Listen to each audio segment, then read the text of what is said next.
Bonsoir tout le monde, bonsoir les merengues, comment ça va? Majorque 0, Real Madrid 1. Une rencontre plutôt décevante et plutôt triste, surtout en première mi-temps en l'absence de ces deux hommes, Camavinga et Vini, qui vont apporter de la percussion, de la fraîcheur devant, une fois entrés sur le terrain en deuxième mi-temps vers la 60e minute.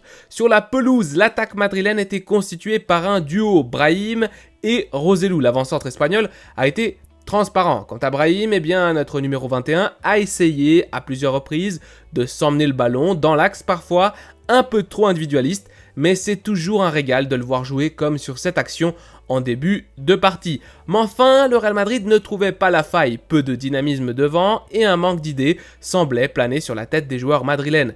Quelques opportunités gâchées aussi, notamment sur les coups de pied arrêtés, ce qui n'est d'ailleurs pas très rare avec le Real Madrid. Celui-ci ne donne rien. Et le patron italien n'était pas tranquille sur son banc, son expression semblait clairement indiquer que ce qu'il voyait sur la pelouse n'était pas satisfaisant. Dans le jeu, le Real peinait à la construction et lorsque Jude Bellingham redescendait chercher le cuir, il manquait souvent un joueur, ce joueur capable de pivoter et de s'emmener le ballon, un joueur entre les lignes adverses. Ce n'est pas que le Real ne voulait pas presser pour vite récupérer le ballon, mais c'est souvent que les joueurs se retrouvaient à faire les mêmes choses dans les mêmes espaces, comme ici, et ça m'a fait un tout petit peu sourire, Tchouaméni et Bellingham qui font le même mouvement sur le même joueur, libérant potentiellement le couloir droite pour une contre-attaque favorable à Majorque. Et d'ailleurs, parlons un tout petit peu des rouges dans cette triste première mi-temps. Comme le Real, on les a très peu vus, mais ici à la 30e, une bonne contre-attaque va leur permettre d'obtenir un corner. Bien botté par le numéro 14 Dani Rodriguez, le ballon arrive à destination et dévié d'un coup de tête, Lunin doit intervenir. Bonne parade du portier ukrainien et ça sera la seule vraie opportunité pour Majorque. De notre côté, pareil, une seule grosse occasion en première mi-temps, une tentative de frappe de loin de Jude Bellingham.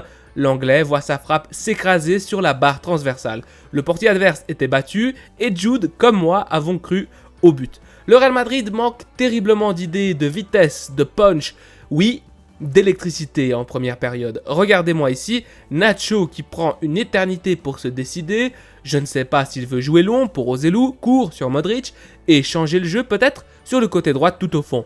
Il faut aussi dire que Majorque était très bien organisé, très attentif et parfois deux joueurs sur le porteur du ballon, ici Mendy. Mais enfin, personne pour s'intercaler et offrir une option de passe non plus du côté madrilène. L'arbitre siffle, fin de la première mi-temps, à dormir debout, regardez les stats, un tir cadré de chaque côté, on s'ennuie.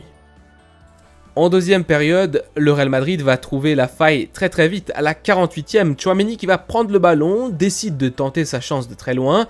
Il me semble que son tir est légèrement dévié, mais quoi qu'il en soit, c'est un but splendide du Français. Le Real Madrid va mieux sur la pelouse et on commence à voir quelques approximations. Brahim tente de loin, il essaye aussi de combiner avec Roselu, même si on doit se le dire franchement, ce duo ne s'est pas très bien trouvé sur le terrain. Vasquez aussi sur le côté droit effectue une sorte de centre-tir qui est bizarrement brossé et prend la direction des cages. Des petites choses, on commence à en voir, on est bien mieux qu'en première mi-temps. D'ailleurs, à la 60e, pour moi, c'est l'action du chaos. Le Real Madrid aurait dû tuer le match sur cette occasion. Excellente combinaison entre Modric, Roselu, Modric, Brahim et un peu de manière inexplicable, le ballon ne finit pas au fond. On le voit sur cette image, Brahim qui en est désolé.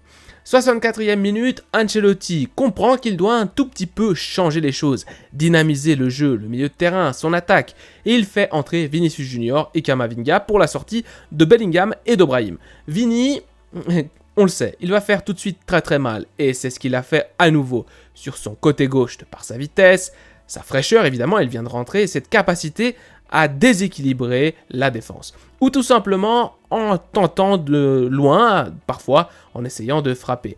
Deuxième occasion de tuer le match à la 73e, à la 73e. Après un espèce de premier rebond, Valverde feinte le défenseur et frappe alors que le ballon est contré. Ici, j'ai dit que c'est la deuxième occasion de tuer le match parce qu'il me semble que la cage est plutôt vide et que Valverde aurait pu un petit peu mieux faire même s'il est excentré. Et Majorque alors ? Eh bien, rien de très dangereux, mis à part des actions isolées, comme cette tentative de très très loin. Il faut, on doit le noter, un super arrêt de Lunin pour en rester à 0-1.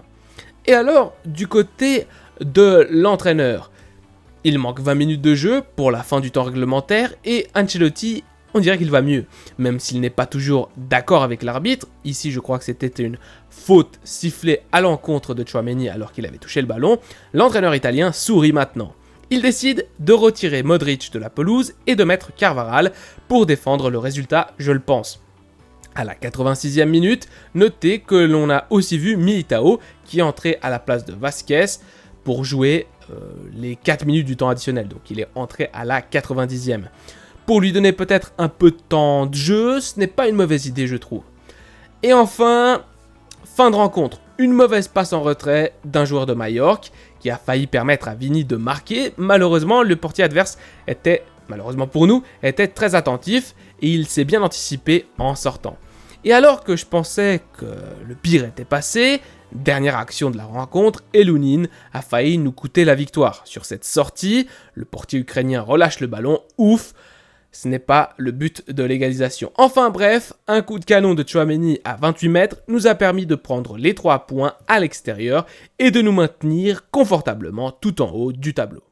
Pour terminer cette vidéo, je voulais revenir sur les statistiques individuelles du meilleur joueur sur la pelouse selon moi, et je crois aussi ça a été le MVP du match, Aurélien Tchouaméni. Non seulement il a marqué le but qui nous a donné la victoire, mais aussi il a été assez précieux dans le jeu. Au niveau des touches, ça a été le deuxième joueur qui a touché le plus de ballons, juste en dessous de Luka Modric, avec une précision de 86%. 2 passes clés, ce qui est énorme sur un match. Un Tchouaméni qui a été très très bon, notamment dans les duels, où il a réussi 80% de ses duels, 8 sur 10, 5 sur 7 au niveau des duels remportés au sol, et 3 sur 3 au niveau des duels aériens, là où il fait vraiment le taf, notamment lors des dégagements, du portier adverse où Tchouaméni est assez bon à l'interception dans ces duels aériens où il faut sauter avec un attaquant. Perte de balle, 14, c'est quand même beaucoup, il faut peut-être s'améliorer dans ce compartiment-là du jeu, mais en général, il a été vraiment, vraiment bon. Et si on regarde du côté du sommaire, Aurélien Tchouaméni, voilà, c'est un petit peu ce qu'on a avec aussi les tacles, 2 tacles et surtout un but.